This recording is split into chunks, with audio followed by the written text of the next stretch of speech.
Start with the matchup that you were wondering about, because I do think that was one of the most interesting matchups. You called TeSlaa out. He was one of the best performers on the Lions. There was basically one on the offense and one on the defense. TeSlaa and Rocky Sin both kind of stood out.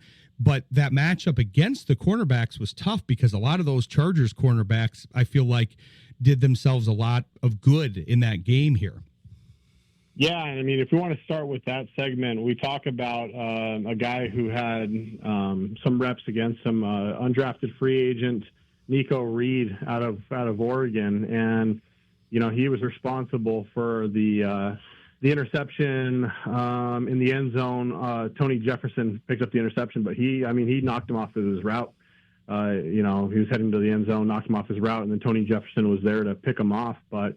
TeSlaa was just as advertised, and again, he definitely got his own. He led the team in receiving with 2 receptions for 46 yards, targeted 3 times. So, definitely very promising out of him. But, with the cornerback play, I like what I saw, and Nico Reed was definitely probably maybe the standout performer on that defensive side of the ball. But again, we didn't see much. I did highlight Benjamin St. Juste as a player, but he didn't play.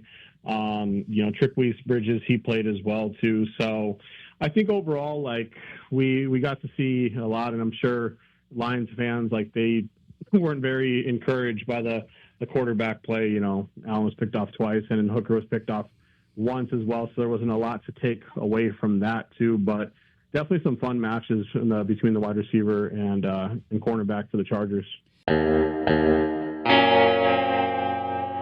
Sports Intel with Ryan Walsh.